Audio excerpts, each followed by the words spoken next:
No one goes to Hank's for his spreadsheets. They go for a darn good pizza. Lately, though, the shop's been quiet, so Hank decides to bring back the $1 slice. He asks Copilot in Microsoft Excel to look at his sales and costs and help him see if he can afford it. Copilot shows Hank where the money's going and which little extras make the dollar slice work. Now Hank has a line out the door. Hank makes the pizza, Copilot handles the spreadsheets.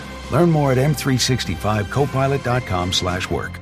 Marketing Geeks, come on, bring your friends. We'll learn marketing from distant lands. Andre Sturgeon and Justin Womack, the fun will never end. It's Marketing Geeks. Marketing Geeks. Happy 100, Mr. Womack. Happy Centennial to you. So for those of you who are just tuning in, our 7 listeners, this is our 100th episode. We did it! Ladies and gentlemen, welcome to the bicentennial version of the Marketing Geeks. Marketing Geeks. Picture this, a curve in the road, a change in plans. Well, what do you say? With the all-new Audi Q3, the answer is always yes. Yes to adventure. Yes to escape. Yes to performance. Yes to comfort. Yes to right now. Because saying yes without hesitation, that's real luxury. The all-new Audi Q3, made for the yes life. This episode is brought to you by Welch's Fruit Snacks. Big news for your kids' lunchbox. Welch's Fruit Snacks are now made without any artificial dyes. A snack parents can feel good about and the same delicious taste kids can't get enough of.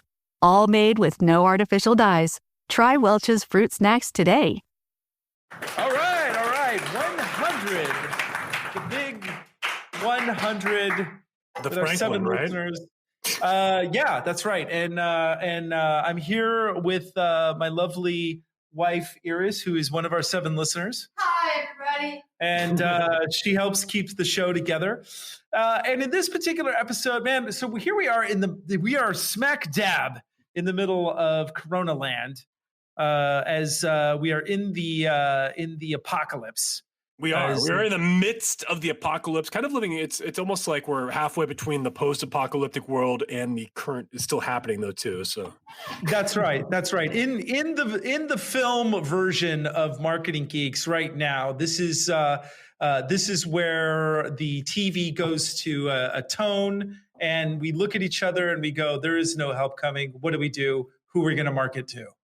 And then we kick into Act 3.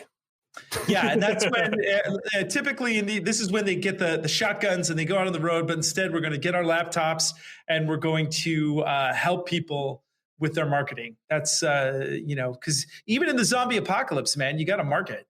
Well, I got to tell you that in this weird situation, I think the only real opportunity for most people is to just go out and produce content and honestly just give value. It's just give.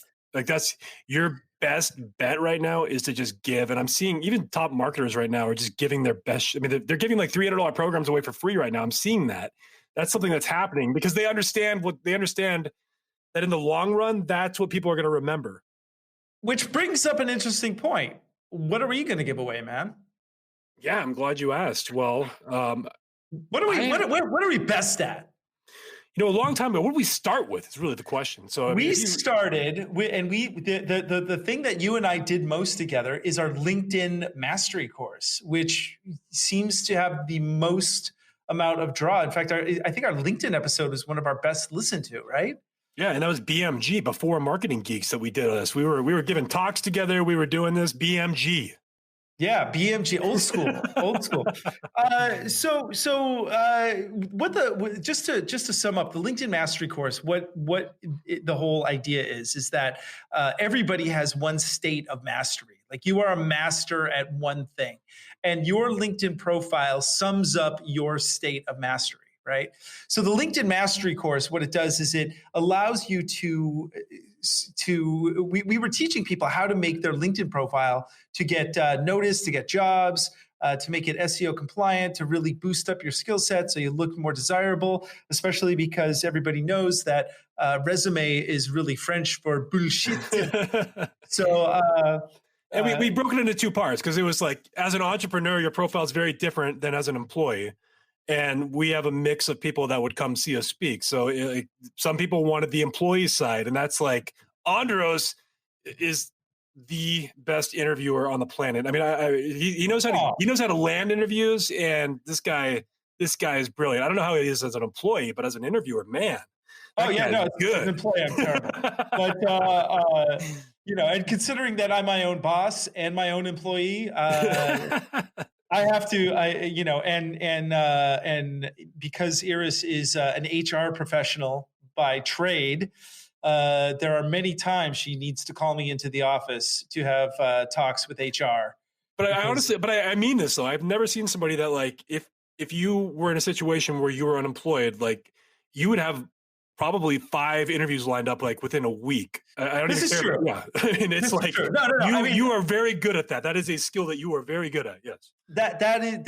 Now I'm saying this completely without ego. I'm not good at a lot of goddamn things, but interviewing, getting interviews, doing that is definitely a skill that I have. And because just today, the report came out that there are more unemployed people in the United States than ever before in the history of the country, basically.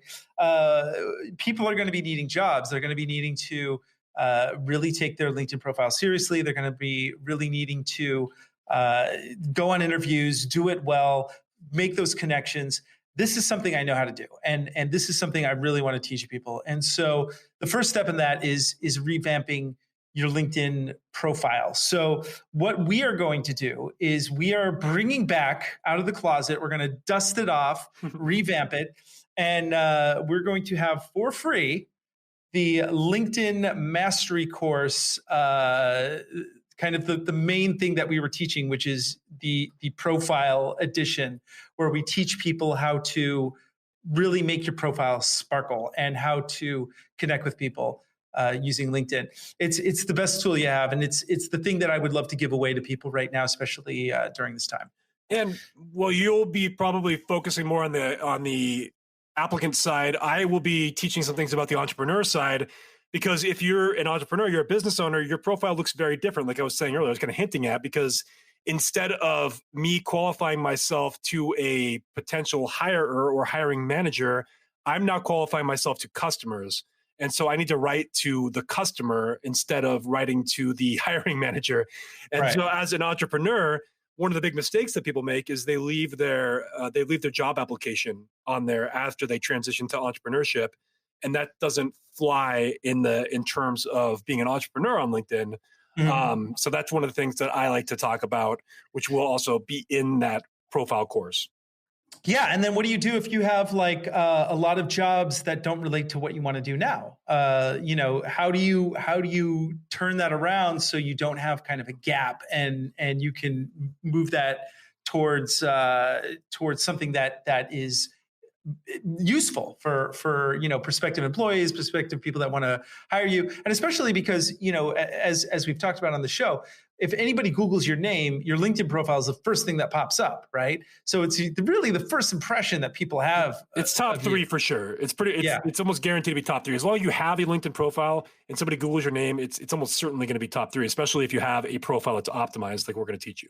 Unless it's a long tail keyword like Andros Sturgeon plus something else like magnificent penis. Then, or if your name is Bob Smith, and you're screwed, you're fucked. Yeah, it's true. Actually, no, you're not. But you need us because you have an uphill battle, Bob Smith. You got an uphill battle. That's all. So how do you get around all this stuff? But anyway, the short version is that we feel that we want to help people out during this time. And because we have learned so much through the Marketing Geeks podcast, I've learned so much. This has been like school for me. So I just want to touch base because we'll talk about that again at the end of this particular episode, the LinkedIn Mastery course, because we have a special thing. We're going to give this away. We'll give you all the information at the end of the episode. This is what Justin refers to as the open loop, where we plant something now and we will call back to it later. But we are going to help people out with that. More information on that later. Justin, tell me, what have you learned? Give me some of the things that you've taken away from doing this podcast. It's been a journey, man. First of all, just the art of podcasting has been an evolution from the start. I mean, if you listen back to our first episode, we used to wing it, and now we're obviously very polished, and we spend hours and hours prepping each and every episode. I'm kidding, but we have more of a flow. We've kind of identified things that work. We've gotten feedback from the fans over time. We've improved the audio quality. It's still a work in progress. We'll continue to evolve that. But but things like the intro music, like we had long intro music in the beginning. We get feedback from fans like, that's too fucking long. And it was pretty long. People were passionate about that. And actually, I want to take it back even a step further, because we have talked about it, but I just want to touch on it again. And this was a huge lesson for me personally. Justin was helping someone out with his podcast, and we've been pretty close friends for a couple of years now, and but we don't get to see each other because obviously I live in a different country. But when he was helping a client of his, he then said, "Hey, I'm learning about this podcast thing. Do you want to do a podcast?" And we kind of fooled around with like doing some YouTube stuff back in the early days when we were just goofing around. But it's terrible. Let's get a link to that Taco Bell video. Yeah, definitely. Check the show notes for the Taco Bell video. It's our review of, what were they, like flaming hot tacos or something? That was us. Literally, we were at a point where neither one of us had clients, neither one of us had money. We had just enough money for Taco Bell. So we decided, you know what, instead of like just being in misery about not having money and just having enough for Taco Bell, let's just do a Taco Bell review. And it's a terrible video, but it's pretty high production value though. Yeah. Well, but this is the point, is that you and I, and this is the one thing I've really appreciated about our friendship, is that you and I are the kind of guys that just be like, well, let's just go for it and see what happens. So it wasn't like we had any plan with Marketing Geeks. It was more like, hey, you want to do a podcast? Sure, let's do it and see what happens. And it ended up, through the years, people ended up actually liking the show, which kind of surprises me because I don't like the show. No, I love the show. I mean, I think that this is one of the funnest things I've done. And at first it was just you and I kind of riffing. We had a different host for the first initially. Like 5 episodes. Yeah. Yeah. And that has a whole story behind it. If anybody wants to know, maybe I'll visit that someday. But we had a host and not too many people liked her, and so she had to go. But overall, the whole thing about just going for it and just revising as you went, not waiting till it was perfect, that was such a huge lesson for me. I think like to that point, I guess this is credited to Richard Branson. I don't know if that's true or not, but that's what I've heard most recently, is the idea that you want to just take fast action and figure it out as you go. So it's about just take action. Or say yes. I think actually the quote is say yes and then figure it out. So if you don't know how to do something, say yes and figure it out. And that's what my experience has been in everything, is dive in, because you'll never be ready. Like, and the same thing goes for parenting. The same thing goes for business. Like you're never gonna. I don't care how many courses you take. I don't care how many seminars you attend. You're never gonna feel ready until you actually go in there and do it. And the reality is, even when I'm as an employee, or as a sales professional, as an entrepreneur, every role I've ever had, I've always been uncomfortable in the beginning. And then working through that uncomfort, eventually I found myself into a place of more equilibrium, or a new level of uncomfort. I have to find new areas of discomfort and continue to grow. I mean, the reality is you grow through discomfort. And if you're not putting yourself in those situations, you're not growing. Yeah. And this is, to anyone listening who's now suddenly out of a job or suddenly out of clients, one of the things that Justin and I think you and I connect on this really kind of mental level, is that we approach life kind of the same way, which is, if a client ever comes to us and says, hey, do you guys know about this? The answer is always yes, we do. And we'll even give you a discount. And the reason why we're giving you a discount, because I don't know fuck all about this shit, and I'm going to figure it out, but by God, I'm going to do it. And, I may end up doing a job that isn't great. I will do my best, but I will learn that particular skill and know whether or not I need to hire somebody for that next time, or whether or not it's, it's how I learned web development. It's how I learned like all the skills that I have is because basically I said, I don't know this, but I'll do it for you. Well, what I find interesting is like every year I like think about myself, and I think about myself like 3 years prior, and it's like the current version of me.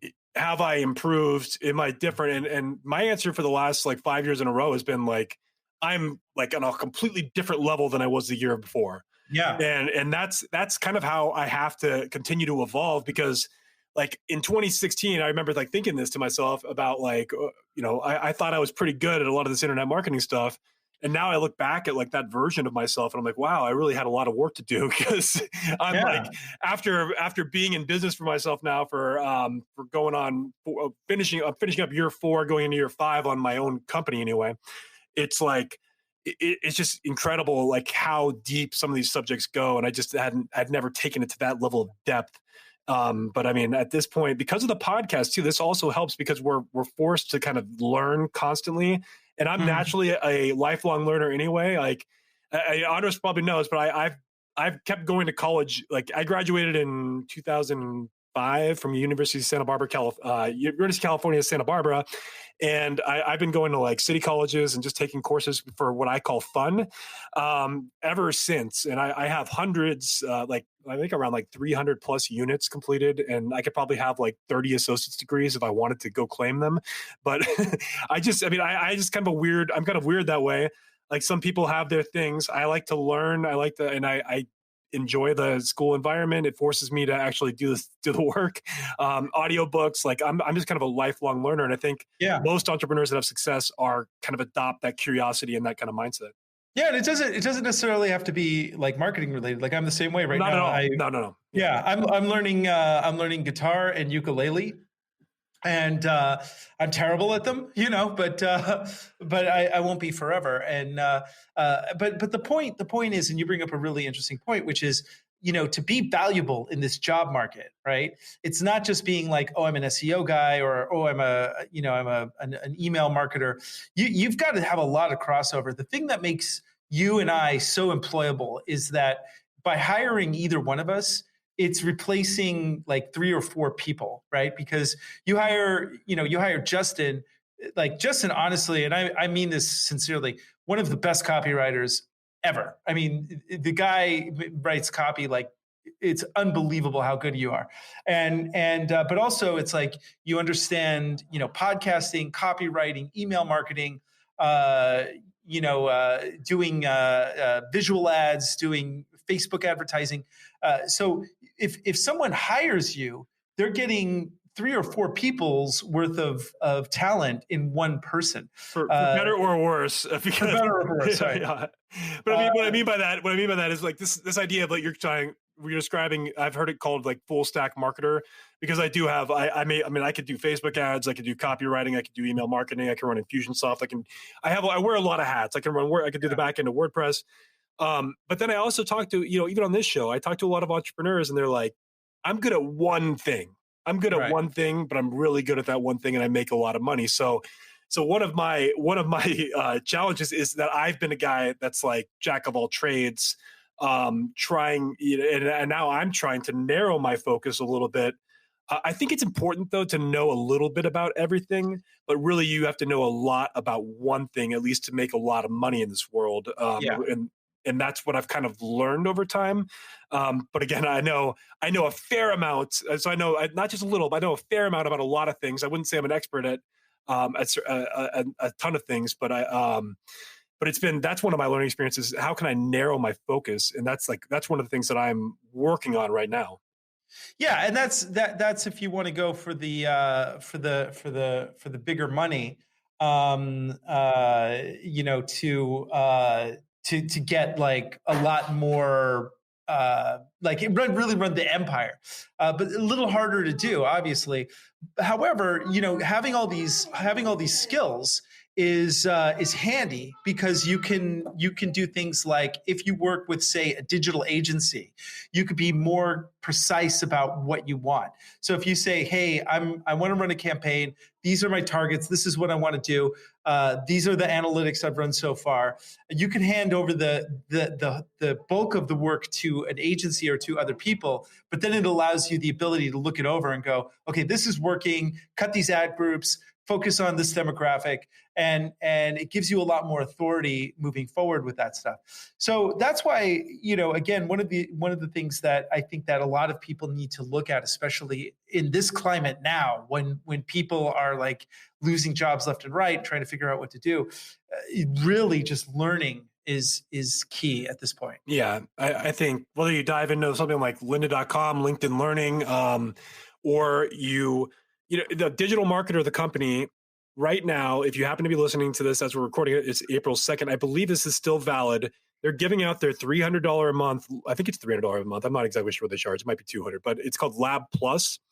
And they have courses for free right now that they normally charge quite a bit of money for in copywriting, email marketing, like pretty much any like segment of digital marketing. You can go in there and take the. What is that? It's called Digital Marketer Lab.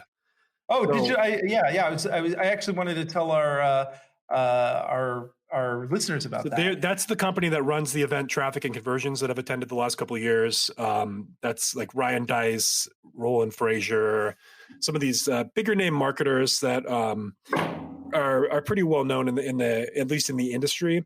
And so that's one of the things that they're adopting is because again, they're smart. They understand that this is not the time to double down on sales, but it is the time to double down on content and brand awareness, and potentially it's the time to double down on advertising. But to me, and my philosophy, and I know that people are still spending money, and I see this, they are still spending money. So it's not a full shutdown or anything. But to me, my focus is content. Like, what can I do or focus on writing a book or like, laying the groundwork for future success right now. Yeah. And it looks like they did end the free trial. They still have it for 14 days. So, go in there, but also Google you can get Google certified for free. There's, lynda.com has, that's worth it. I mean, I always say pay for LinkedIn, even if it's the smallest version of it. But we'll get into that. But yeah, I mean, just keep learning, keep increasing your skill set, because it really comes down to, if somebody says like, to me, like, why should you work here? Or why should we give you this job? Then it's easy to explain, like, well, I can make your content, I can make it in a certain way that gets certain views. I know how to like position it on YouTube. I know how to like position it on your webpage. I knew how to do all these things instead of just kind of being, just Facebook marketing. You got to know, you got to have several different skill sets. And I think that having crossover in different areas is going to be really important. And talking about like areas of improvement that I kind of want to go into this idea of like where are some weaknesses too. I mean, I think it's important to be able to identify like where you're strong and where you're weak. And one of the things that I know that I need to work on beyond the narrowing side was also getting better at organization of data. And because I've gotten a lot better at tracking data, but having a clear data to show clients. And I've also learned a lot about just kind of the side of entrepreneurship. And if you're ever interested in getting like angel investors or things like that, if you don't know your numbers, you are screwed. Like with those, especially with those. So you need to know. You have to have very key metrics on like your cost per acquisition for customers, lifetime value, your revenue numbers, your margins. I mean, all that needs to be very, very clear in pretty much memorized. And so I dove in a bit more. I see, and again, I'm taking on probably too many things, but accounting, data, like all this stuff is things that I still feel like I need to grow in. And that's one of those are probably the topics that I'm most focused on this year in terms of growth. Yeah, but beyond the narrow focus. Right. But the tools are there, and it's getting like way easier to go over, AI and analytics and just, learning these things. It's getting far easier for people. So, it's a time right now, especially now that we're deep in Corona land.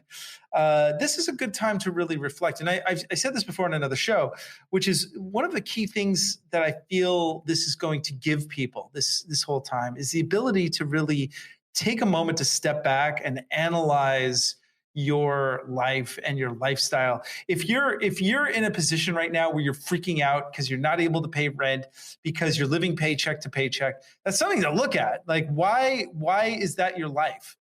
And especially, in America, it's hard to not do that. That's just kind of the American way. But there needs to be a reset of some sort. And I think that this is a good opportunity for all of us to kind of take spiritual stock in where we are as a culture, as a person, how our relationships are, and really look at that. Because one thing about humans is that we adapt, we take things that are outrageous and we can live in them as if they're normal. And we will get through this. But on the other side of this, the world will never be the same. Our culture will never be the same. So what is the world that we're ready to create after this? I 100% agree. We are entering a new realm of reality, right? We might enter a state of somewhat similar equilibrium, but we'll never go back to where we were, period. Right. We're moving into a new kind of energy in the world. Yeah, and this is gonna definitely transfer through to marketing, how marketing is done. I think that especially, in fact, I mentioned this in our last episode. Mark Cuban said something really interesting, which is businesses moving forward, when this is all over and people have their heads a little clearer, they're going to look back at how businesses were behaving during this time. Yeah. And their ability to do business may rely on what is happening with how they're doing business. And this gets to long-term thinking, right? Because we're in the short run, if you do, like Elon Musk right now is using his factories to make ventilators, and that's not a profitable decision for him. Right. And then in the short run, it's not good for the shareholders. technically, but in the long run, it is, because in the long run, people are going to remember, especially if he's able to deliver on his promises. They're going to remember that, wow, he helped deliver ventilators and saved lives. He actually helped save human lives. People will remember that. And, I'm just seeing this in the stock market a lot. There's a lot of companies that are cutting benefits and cutting the dividends they pay out. Today you sent me a link to a story. Bird, the scooter company, they had hey, join us for a coronavirus update. And here's a Zoom call with all the employees. And it was basically first of all, you're fired. Second of all, you're fired. That was First it. of all, your computers have now been locked and you're out of access. Good day, sir. Yeah. So they took all the scooters off the streets, but I'm never going to ride the Bird scooter ever again. That's just so crazy. They said it was within 2 minutes. Within 2 minutes, they had fired 422 people, I believe it was. I think that was the number. And they had locked them out of their whatever access they had to the intranet and their company access. That's insane. Yeah, that's insane. And so, things like how Facebook is doing business now, how some of these other companies are doing business. I think that people are going to really stop and look at how they were treated, how they're treating their employees during this stuff, and it's gonna backfire on a lot of different companies. So if you're not doing business in a way that's with integrity, that's it for you. And if you have, especially if you have recurring customers, are you reaching out to them and asking how they're doing? Those kind of things too. Are you? Because people they'll remember those too. They're going to remember things like that. It depends, and even if they're past customers, it doesn't hurt to kind of put out the good vibes, because if you want referrals in the future, sure, they're going to remember who was there. And I did an interview yesterday with someone I was talking about, when the chips are down, that's when you see who actually kind of shows up. And this is, take coronavirus out of this. When people are down in life, period, normal circumstances, your true friends show up when the chips are down. And so when they're down right now, who's showing up for them like, and who's showing empathy at this time. And I think like you said, Andros, it just goes to that point that like people will remember you're setting yourself up for the future by just caring right now. Just Gary Vaynerchuk said that he wrote he dedicated an entire chapter to one word, care, in one of his books. That was it. Yeah, for sure. And so learn right now, take stock, think about where you're at just in general with things. And, but in the meantime, we want to give away this. And so if you go to the marketinggeekspodcast.com, there will be a link for, I think I'm going to put it on the top of the menu for a LinkedIn Mastery course. And we'll hopefully have that up soon. You'll be able to register for at least pre-access if it's not live at the moment. Yeah. But you'll be able to put your email in there. You'll be on the list, and then as soon as we have it up, we will get you access to it right away. Yeah, and the thing with it, you only have 30 days to do the course, and then after that, the access is no longer. But this is something we're going to keep up. Also, we're going to allow you to do this, and we LinkedIn is a powerful tool for marketing, for self-promotion. It's my favorite platform. So I thought Facebook was your favorite platform. Did you change your mind? Yeah, I did. I did a little bit. So let's talk about a little bit, just kind of highlight some of the, we've had a lot of guests on the show. Yeah. So what are the ones that stick out to you? Because the first year we really didn't have any guests. Then we started. Yeah, we had maybe one, but yeah. Well, yeah, we had one guest come in, say, hey, I want to be on your show, and then before we knew it, we were getting requests almost daily for guests. Yeah, and we have PR companies constantly reaching out to us, and at this point, we're just being fed guests. We don't have to do any recruiting. They're coming to us now. So it's pretty incredible how that has happened in a pretty short amount of time. I mean, with this podcast, we're approaching our 2-year anniversary, but we've been running this podcast for less than 2 years. I mean, that's the reality. Yeah. That's not that long. I mean, for us, it feels like a long time. It feels like we've been doing this for a while. But and we've made some top 10 lists of top 10 podcasts that people are listening to. A lot of them, yeah. It's which 10, I'm really 10 lists. Yeah. So I've slowly been building the website. I build websites for a fucking living. And what do I do? We're getting that website up. So the website is mostly up. So you can go there and we bonus points if you recognize the style of artwork. Yeah, that's right. But we had some Kathy Hackey, who's an augmented reality VR person. That was a great. I got to reach out to her. We got to get her back. Yeah. That was episode 47. I met her at Social Media Marketing World. So I went to the event, Social Media Marketing World, and she was one of the speakers there. And I approached her directly afterwards. I'm like, I have a podcast. Would you be interested? And she said yes. And that's how we got her on the show. So that was one of the ones. Wow. That was before. She was not one that came to us. That was one I just went up to her at the event and asked, and she said yes. Oh, well, that's cool. We had John Lee Dumas on. Yeah, and he's a big deal. Yeah, 48. Was that the one where I came in super late? Yeah, that was the one where you came in super late, and he's like, Andros, why don't you mute yourself, buddy? Yeah, that's so embarrassing, man. The trains were late, and I came rushing in. And I was trying to get things going, and then my microphone. That was super embarrassing. One of the biggest guests we have, and we sounded like amateur night. It was terrible. That was one of our early guests too, though. Yeah. And then we had Dave Gerhardt on, one of our early ones, and he just changed companies, but he was very interesting. He's got a dynamic background. He's been a speaker at Traffic and Conversions, and he's an interesting dude. So I enjoyed the conversation with him. The other, Oren Klaff, because I owned Pitch Anything, the book, for quite a while. Uh-huh. And so he was brought to us by one of the PR companies, but when I saw that he was on the list, I got excited, and he's intense, man. That's an intense dude, but he offers a lot of value, and the guy understands sales. He understands psychology. That was a fun interview for me. Yeah, that was fun. One of my favorites was Angie Gensler, who is the Pinterest expert. She really opened my eyes on how that was episode 55. How you can leverage Pinterest for your own, to make money, for self-promotion in a way that I never thought possible. She's like a Pinterest expert. Really, that was a great show. And then we had, oh God, who else? Dan Locke.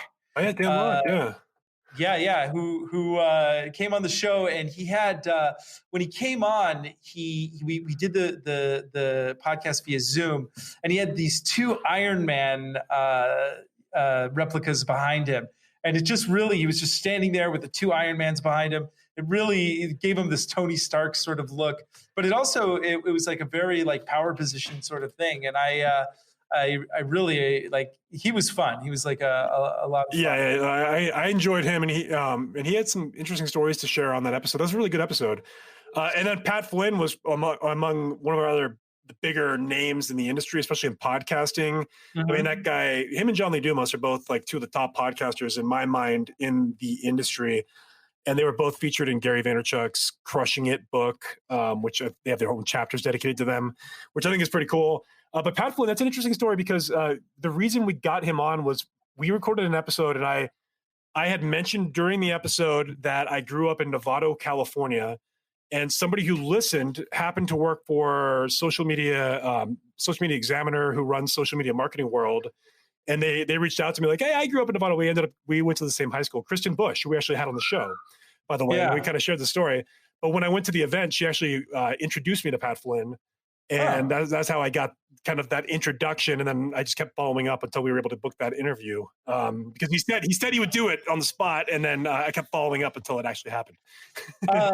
We had Zachary Babcock on, who he has a business called Underdog Empowerment. Underdog Empowerment. We recorded an episode on his show that I think is about to drop at least by May. It'll be dropped by May, I think he said. So watch out for our Marketing Geeks episode on Underdog Empowerment. Yeah, that was cool because we talked about the prison system and how you turn your life around. I like that dude though. He's a hustler. Like he's really, the guy is focused. He's gonna go places, or he already is going places. If you followed him, like his trajectory has just been skyrocketing. So I think, he's somebody to watch. Zachary Babcock. Yeah, hella cool dude too. I really liked him. He was just a neat guy. Yeah, he had us on our show, and he was very cool. One of the more interesting interviews I feel was Philip Stutz. Oh yeah, Philip Stutz. I love that interview because it was so fascinating. It was funny because watching your dynamic, but you were so cordial. It was good. Yeah, there was many times I wanted to just like be like, "What the fuck are you talking about?"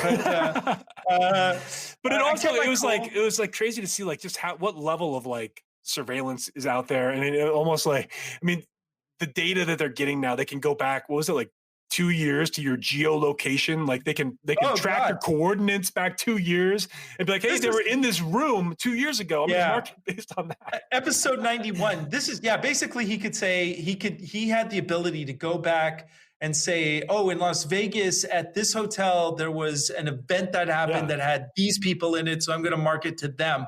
I mean, that is crazy. Well, and then he was able to, because he had Hulu data, so he was able to go and say, like, if you watch this news segment where they attack the politician, we can then target ads to offer our rebuttal to that argument. It's so fascinating at like how deep that level of marketing goes. I just wish he wasn't working for people who I thought were evil. That was the only thing. But he also was saying that Cambridge Analytica, like those guys didn't know anything and they're getting way too much credit. And who's the guy that he mentioned that runs Trump's campaign now? That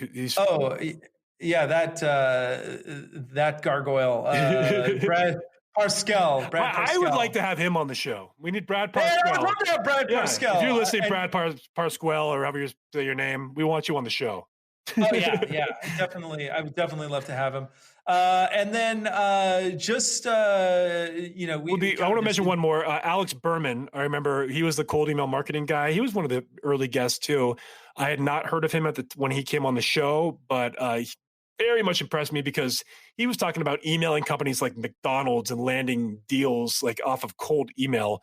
So if you're interested, if you're like B2B, go back and listen to that. And he's got a YouTube channel, and I've started kind of following him more and more. And I've just seen his company grow tremendously. And so he's an impressive impressive guy, and he's super young, or at least he looks super young. So but he's good. He's good too. And actually, the last episode, I really liked Travis Chambers. Just as he was really cool. he was the last episode that we dropped. Really fun dude, and he was just very sweet. And he talked about how he had a video that went kind of viral, and he used that to leverage himself into other positions. Now, the one thing at the end of the day, the one thing that I noticed about all of our guests, especially the most successful ones, is they had one thing in common, and that was they hustled and they really went out and leveraged every opportunity. And when they didn't have an opportunity, they picked up the phone and made phone calls. In fact, you and I, we did this. Yeah. There was a moment, and this is right after I had my son Khalil. We had no money, neither one of us. We were both like flat broke. This is right around when we did the fantastic review of Taco Bell. Yeah. Right. Well, I think we watched Passengers, the movie, like the same night. Yeah. We did a video on that one too. Yeah. And so, we were making content, but we were also like, dude, we got to bring in some money. What are we going to do? And so you and I just like, we woke up in the morning, I came over to your house and we just made calls. We made calls until we landed a client. And that guy ended up only paying us half and never like paid for the rest of his website, but it didn't matter. We got, was that the one where we made? Was that the one? I can't remember who we landed, but it wasn't the one where we made the greatest video ever that never saw the light of day, was it? Oh no! That was a different one. Yeah. That was a great story. That story. About the same time, Justin and I, we had to block out the logo and just release that video. Just block out his logo. It was so funny because he showed us like a video for a product that he had. Yeah, it was a car thing, and we saw the video that he had, and it was a recreation of OJ on the low speed chase, and it was kind of a slightly racist too. And we were like, ooh, please don't release this at all. But we thought, he's got kind of a funny sense of humor. So, and he gave us creative freedom. He gave us some creative freedom. Yeah. He says, do whatever you want. I trust you guys. And we're like, really? Okay.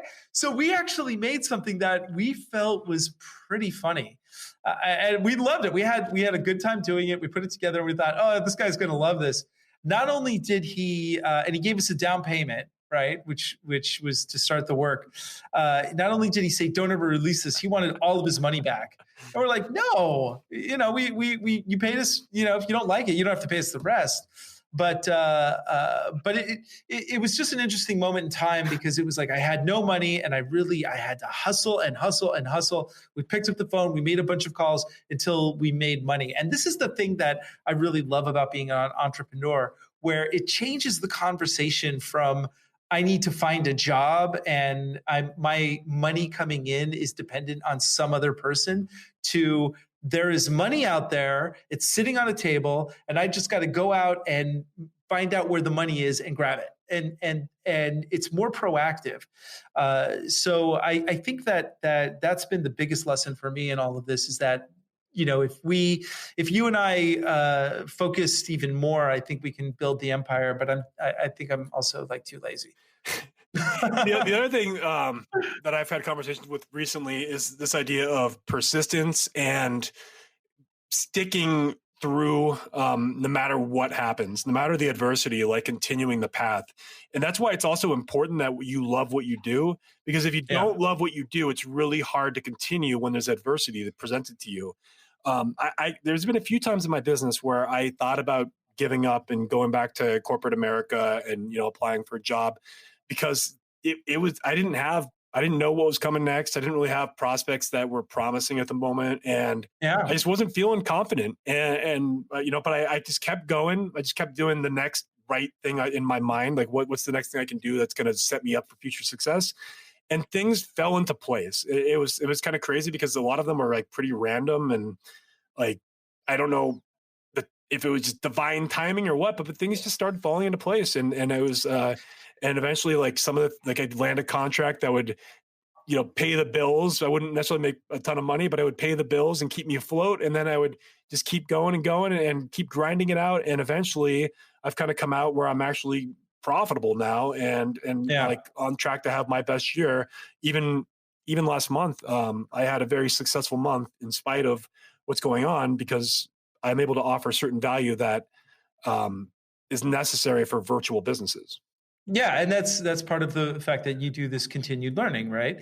So this all ties back into each other. So it's like it's about, keeping going, having faith, and look, I know that there's probably one of our 7 listeners listening to this right now who are like, well, fuck, I'm not getting any clients, I don't know what to do. Yeah. It's like, well, if the doors are closing, then you're not supposed to be where you're at. Right. And that's the one thing that I learned, is that if you're going in a direction and you're trying to bust through something that is not working, somewhere there's an open door, somewhere there's some energy that is like, this is a yes. Right. The universe is continuously giving you signs, and you just got to pay attention to that. And if you walk through there, you're going to have a breakthrough. There's no way you're not. Yeah. And I would just say it's amazing how things open up when you dedicate to a certain purpose and you lay out like an actual goal and outcome. I mean, my experience, it's almost you're getting into the metaphysical at times. It feels like, because I just don't know how things work out, but they work out a lot of times in my life. And I mean, I've shared. I'm just gonna go brief on my story here. But I mean, like when I was in my car accident and my car rolled upside down underwater and I got knocked unconscious, almost drowned. I was upside down underwater, almost dying, I would have died in that car, except somebody witnessed it and actually jumped in after me and pulled me out of the vehicle. So I was actually pulled out of the vehicle. And there was a off-duty, I can't remember if it was off-duty lifeguard or off-duty fire person that helped to do CPR. And like all these things happened to like keep me alive. And the accident happened to be within like a certain mile range of one of the best hospitals in the world.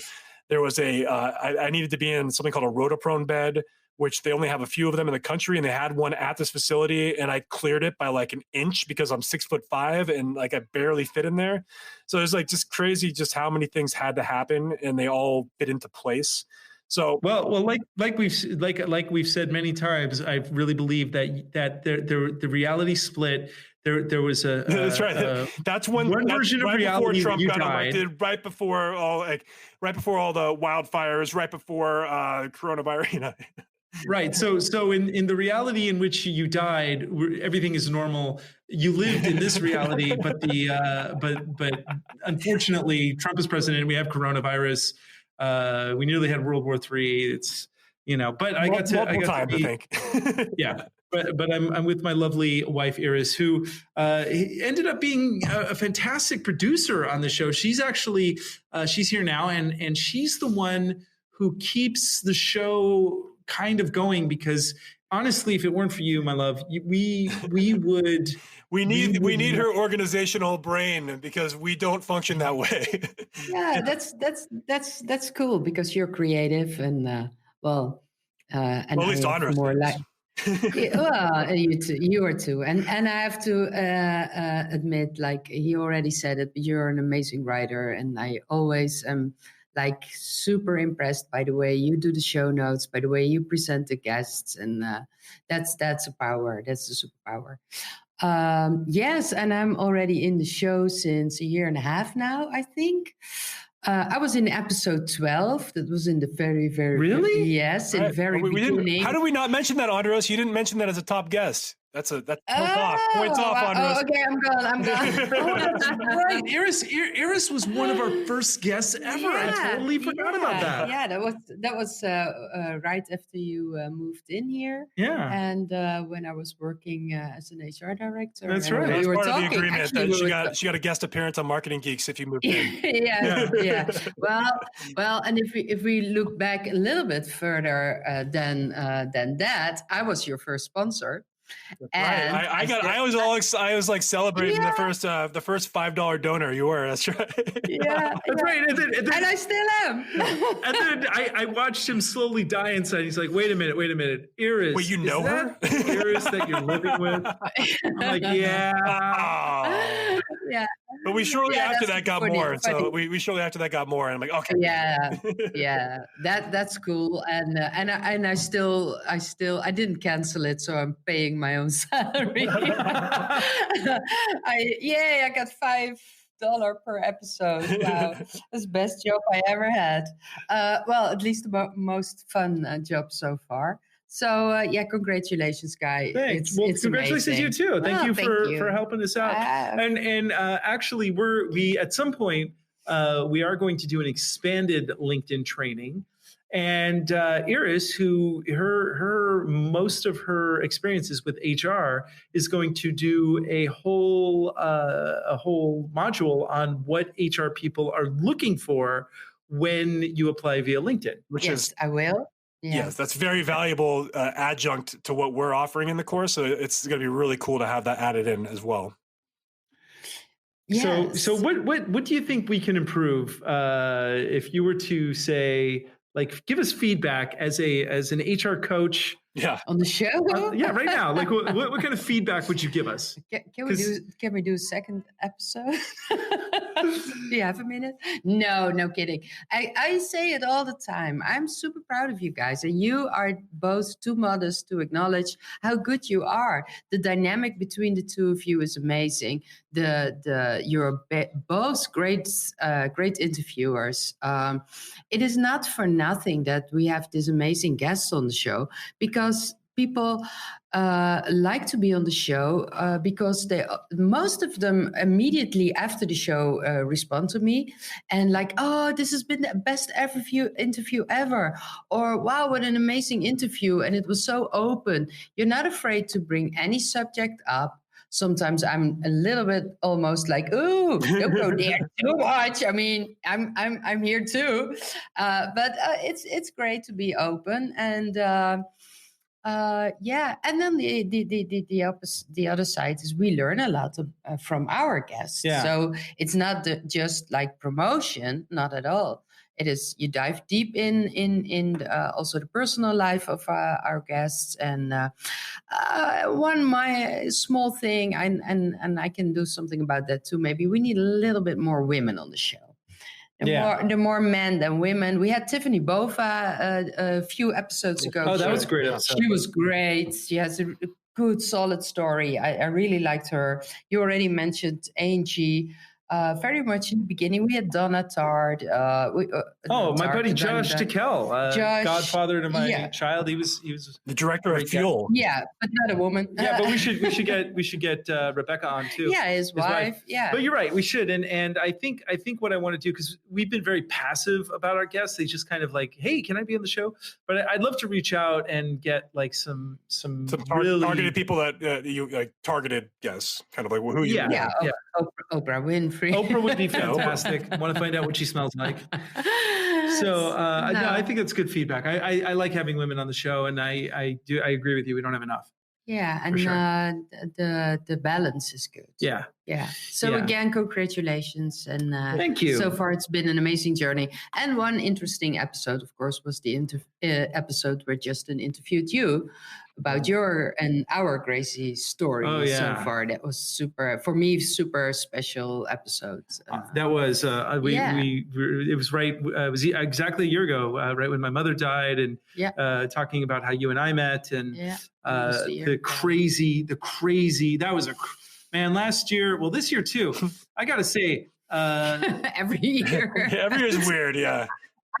Every time we say like a few weeks ago, we were like, oh, it would be nice if like really nothing happens in the coming months. Bang, Corona. Well, I was saying like, wow, 2020 is going really fast, and then now it feels like it's dragging on. It's been a long ass decade. You know what's really funny is one of the things I've been doing is learning Dutch, and I've been using this app called Drops, and they had a 90-day challenge, and the 90-day challenge started the first of the year, and it just ended. And I'm like, 90 days. And in that time, we nearly had World War III. We had coronavirus. We had what else? Well, it's just been coronavirus was even more crazy, because I went to a 3-day event, or it ended up being 4-day event. But when I went there, the world was one way, and when I came out, it was like a whole new world. It was like exactly. It was right after that. Crazy. South by Southwest had been canceled like the day before I went there. That was big. But then while I was there, then it was like the NBA got canceled. Then like all the sports leagues got canceled. And then like businesses started shutting down. And then the stock market tanked while I was there. And it was, everything fell apart. Crazy. Yeah. Well, you know what? It's been an interesting year, almost 2-year journey doing the Marketing Geeks. And I am definitely looking forward to, as the show evolves, who knows, by the time like we do another 2 years, we may be just brains in jars and downloading our consciousness. The other episode that we didn't, some of the solo ones we didn't talk about, like the Fire Festival one was a popular episode. I really enjoyed that episode, and I think a lot of people did. Now we got to get that guy on the show when he gets out of prison or from prison. We just got to get him on from prison. I think it's because of your copy. What was the episode called? Marketing to Psychopaths or something? Oh yeah, Marketing to Psychopaths. Yeah, it was something like that. It was Fire Festival marketing and how to communicate with psychopaths. I don't know. I gotta forget. Yeah. Anyway, but most of all, I want to thank our 7 listeners who are just awesome. And every once in a while, they ping us on LinkedIn. And man, I'm so grateful to people who listen to the show and actually like it. Yeah. And there's one other thing that was really remarkable and fun. That was the guy that listened to all the shows in one row, like 11 hours. That was super funny. We brought him on as guest because he listened to the show for 11 hours. And I'm like, what the hell? I don't want to do it. He was a professor in South Carolina, I think. And he drove like across to, I don't remember, to a different state. And he listened to 11 hours straight, he said. And it's like, are you crazy? I wouldn't do anything that feels good for 11 hours. Well, that and of course, a big thank you to all the journalists that gave us our ranking. Yeah. And we definitely made a lot of rankings the last 6 months at least, I think. And that's awesome. I mean, that's nice exposure that people We're still waiting on calls from Forbes and some of those big magazines. We're on standby. We're waiting for you to call us. Well, again, thank you everybody for listening to the show. Thank you, Iris, for being such an awesome partner and producer. It's a pleasure. And really. you're actually developing your own podcast now because you're so inspired. Yes, I am. I'm working on my own. Does it have a title? I think you might have told me, but remind me. Yeah, the Metamorphosis. That's right. And I already recorded 2. But I'm pacing it a little bit because the people I interviewed are really busy with other stuff at the moment. Being quarantined. And what is the theme of the show, like the interviews? Is that, you say metamorphosis, so is this like you're focused on their stories from like how they went from personal stories, but people have you've been through a big metamorphosis, Justin. Mm-hmm. So that kind of stories, personal stories where people after some life event change things in their life, in their jobs, and maybe go through several metamorphoses. That's one. I'm working on it. It's fun, but I have to pace it at the moment. Yeah, definitely. Well, you're an amazing person, Iris, and I'm happy that I married you. And if I wasn't married to you, I'd marry you. I'd ask you to marry me again. So, likewise. There you go, Justin. I wouldn't marry you, but because you're already married, unfortunately. But I'd make out with you. Oh, good. Sure. Thank you. Yeah. Why not? That means a lot. But. Thanks for being and I just want to shout out to you also. Like, honestly, you're a good friend, great co-host, man. I love when I'm going out into usually talking about into space or and aliens or some spiritual awakening. You're the one who's like, I want to talk to you again about your marketing technique. I'm very happy with that too. Because if it weren't for you, man, the show would just be off the rails. So thank you so much for pulling me back. It's good though, because some of those, because you open up conversational doorways that I wouldn't go down, but then they often go to interesting places. So. Well, that's exactly what I mean. Your dynamic is gold. Yeah. And our guests feel the same way. So let's, what do you say we keep it up and do another 100 episodes? Yeah, let's do it. Yeah, man. And with that, anything you want to leave us with, Iris? No, I'm super fine. You feel complete? Yeah. Justin, you feel complete? Feel complete. All right. Well, I love you all. Stay safe, stay healthy, and be brave, everybody, because this is a time to connect and really be like connecting with other people. And we're all going to get through this. And stay classy. Of course, always stay classy. Marketing Geeks, come on, bring your friends. We'll learn marketing from distant lands. Andre Sturgeon and Justin Womack, the fun will never end. It's Marketing Geeks. Marketing